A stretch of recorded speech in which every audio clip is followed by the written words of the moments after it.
Alrighty, welcome back everyone. We just talked about some breakout candidates on the defensive side of the ball for 2024. Tons of guys that we had to break down in this segment.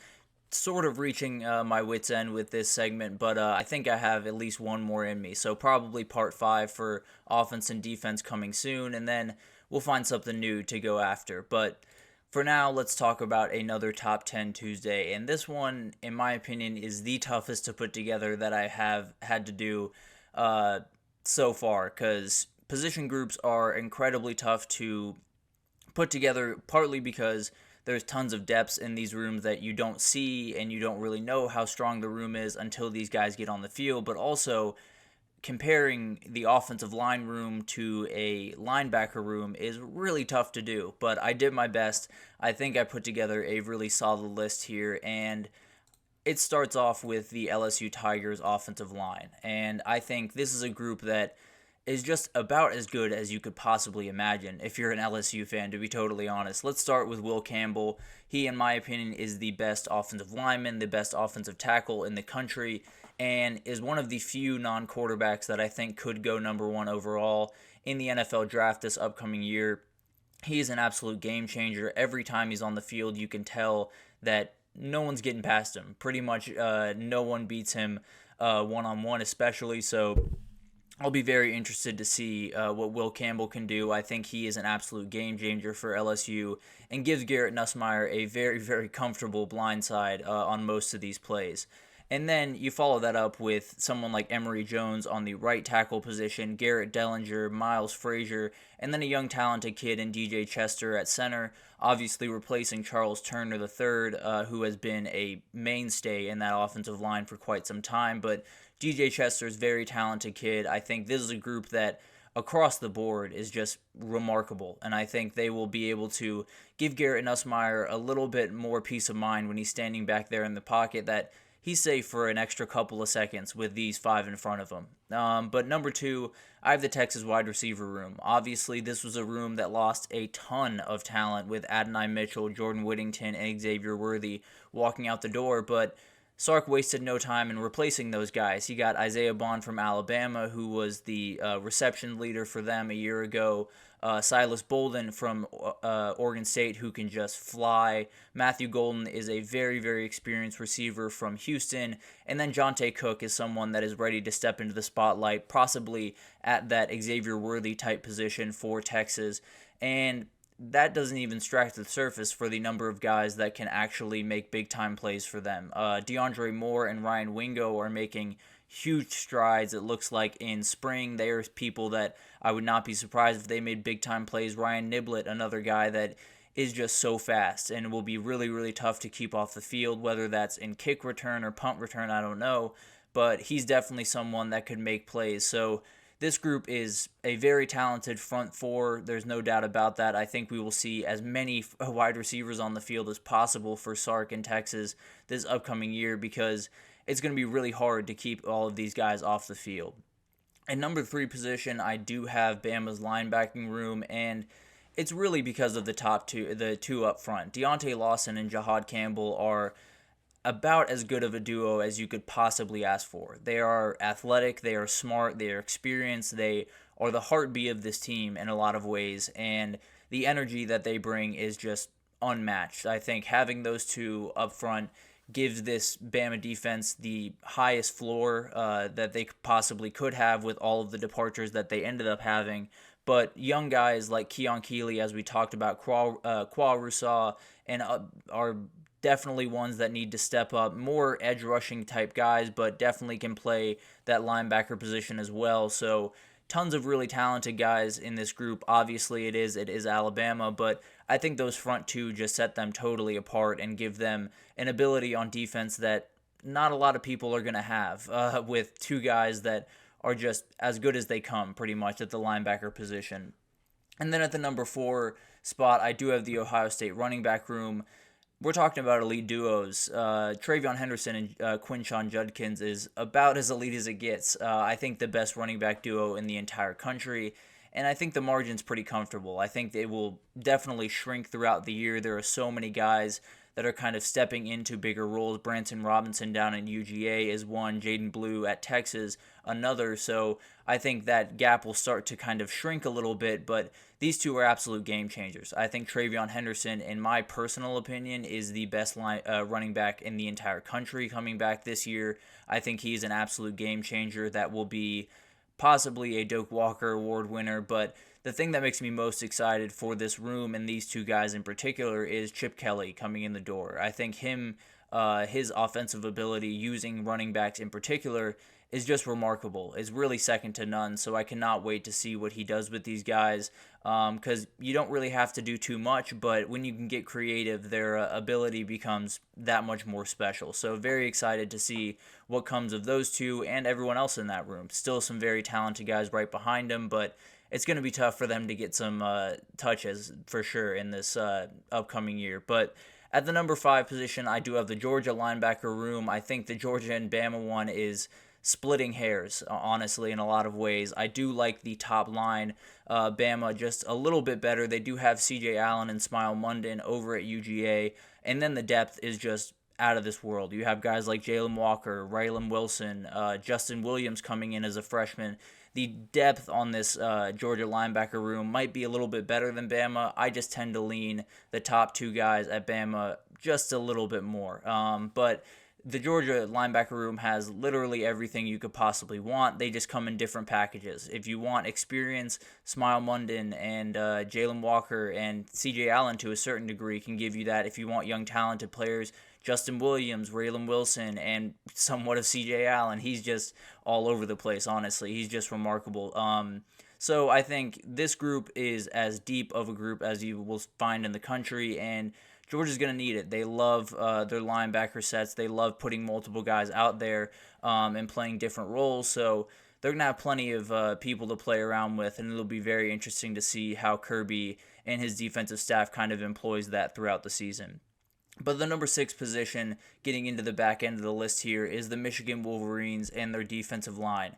They lost a number of defensive players this in the draft and through the portal this past offseason, but the D-line didn't get quite hit the way that everything else did. Chris Jenkins leaving is a huge loss for them, no doubt about it, but when you have someone like Mason Graham to replace him, things feel a little bit better if you're a Michigan fan. And then Kenneth Grant right next to him.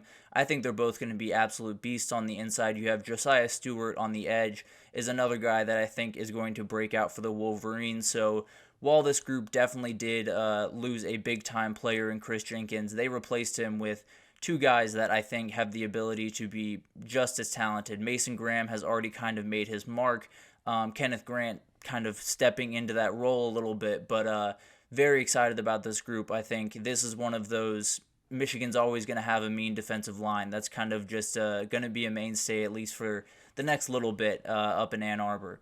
And then number 7 is the only quarterback room we have on this list, and it's Oregon's. It's just ridiculous what they were able to do in the transfer portal, and Will Stein was the main person that benefited the most, the OC over there at Oregon. Adding Dylan Gabriel to this staff is good enough, right? Having someone that is that experienced, that is that accurate, can only do great things. And then you just add Dante Moore for good measure, and I think it comfortably makes them the most talented, the most experienced quarterback room. Having two guys that started games for Power 5 schools now on your roster is just insane. I think Oregon is really the only team in the country, as I see it, that can kind of take a quarterback injury in stride. I don't necessarily think there will definitely be some type of drop-off between Dylan Gabriel and Dante Moore, but both those guys are remarkably talented. Both those guys have started, and obviously having the in-helmet communication, like we've talked about in the past, is only going to help these kids. So I think Oregon, if Dylan Gabriel goes down for some odd reason, hopefully he doesn't, but if he does, Dante Moore is going to be right there and he's going to be ready to roll. So it'll be really interesting to see all of that develop, and maybe I'm wrong. Maybe Dylan Gabriel's the one sitting on the bench and Dante Moore's the one calling the shot. So just a remarkably talented duo there, and kind of an embarrassment of riches for Will Stein for sure. And then number 8 position, I do have the Alabama running back room. This one's just a three-headed monster that no one wants to deal with. I can promise you that. Justice Haynes is someone that I think everyone around college football is going to be talking about after this year, possibly coming. He's going to be coming back most likely for the following season, and there will be people that will be talking themselves into putting a Heisman future down on him because he is an absolute game changer. I think he could absolutely win the Doak Walker Award this upcoming year with the way that I think Alabama is going to be able to run the ball. But he has some great guys right behind him. Jamarian Miller is an awesome back that has a ton of experience. Richard Young was a five-star coming out of high school and is definitely ready to take a step forward if needed. So I think they have a three-headed monster, but I think Justice Haynes is the one that's the scariest and the one that a lot of defense will definitely cower a little bit against. And then 9, I did cheat a little bit here. I added the entire defensive backs for Ohio State, but I couldn't pick between the two. The remarkable talent on the back end of this defense is just insane. Obviously, adding Caleb Downs elevates any group, but Ohio State was already pretty good at that position, and then they added Caleb Downs. Denzel Burke on the outside is in a contract year for the NFL, will definitely be trying to play his best football. Noah Igbinosun, another corner that I think is really talented. Lathan Ransom, great in the safety position. And then you add guys like Jordan Hancock and Lorenzo Styles. It might be a literal no-fly zone. I'm not sure if anyone is going to be able to complete passes with any type of consistency against them. So love that group. I think it's as deep as it gets in the country, and I think the talent is just off the charts. And then finally, to round out the list, I have the Texas offensive line. 2 offensive lines kind of bookending this list, and it's really because of those left tackles. We talked about Will Campbell. I think Kelvin Banks is the only offensive tackle that comes close to Will Campbell in terms of ability and talent. I think he will be a top 10, top 15 pick probably in this upcoming, or in the 2025 draft. I think he's someone that is an absolute game changer for Texas. He came in as a freshman, made some freshman mistakes, but was still very talented. His sophomore year was essentially lights out for most of the year, and in going into his junior year, Texas fans expect him to be as big of a player as possible for them and be one of the best offensive linemen in the entire country, which I expect him to be. And then you add guys like Jake Majors, who is remarkably experienced. Hayden Connor is doing incredible job at the right guard position. DJ Campbell, another guy that's doing a great job. Neto Umeozulu, is emerging star. Cam Williams, who's taking over for Christian Jones at the right tackle, is another one that's kind of popping off early on in spring ball. So tons of talent in that room across all 5 guys. You have to feel very confident if you're a Longhorn fan that at the very least Quinn Ewers will have some time to process the field and get rid of the ball. And then we have some honorable mentions, some people that barely missed the list and definitely could have if you have a different ranking for these, because there are so many different ways you could go about this. Let's start with the Georgia tight end and running back room. Georgia tight ends are going to be off the charts. Todd Hartley has made that very, very clear throughout the years. And then the running back room, all the same. I think Branson Robinson, Trevor Etienne, I think Roderick Robertson is apparently becoming incredibly hard to tackle in camp right now. So I think that room is just ridiculous. The Miami O-line room is becoming more and more talented. Francis Mauanoa, I think, is ready to take that next step and be a big-time player for them and maybe one of the best linemen in the entire country. The Clemson linebacker room is going to be good pretty much every single year. You have Barrett Carter, you have Kobe McLeod, you have Sammy Brown coming in as a freshman. Tons of talent there. The Ohio State wide receiver room, as always, is going to be on this list. Just a remarkable group. Jeremiah Smith coming in is just insane, embarrassment of riches, but you also have Carnell Tate, Brandon Ennis, and Emeka Egbuka out there. So just crazy talent. They honestly could have made the top 10 for sure. And then you have the Ole Miss D-line room, tons of transfer talent coming in. We talked about Sunshine Perkins, who kind of plays an edge linebacker role, so he can kind of be grouped in with this as well. And then the Penn State running back room, Katron Allen and Nicholas Singleton, is about as good as it gets when you have a duo, a running back duo. So tons of talent across the country. I'm sure there are groups that I missed, but at the end of the day, this was a very, very hard top 10 to put together. But I think I did a pretty solid job. I think this is a group that makes some sense. I think there is definitely some leeway in here and definitely some people that will have different rankings. But at the end of the day, putting that together was not too easy. I'll be totally honest with you. But that will do it for this edition of the GSMC College Football Podcast presented by the GSMC Sports Network.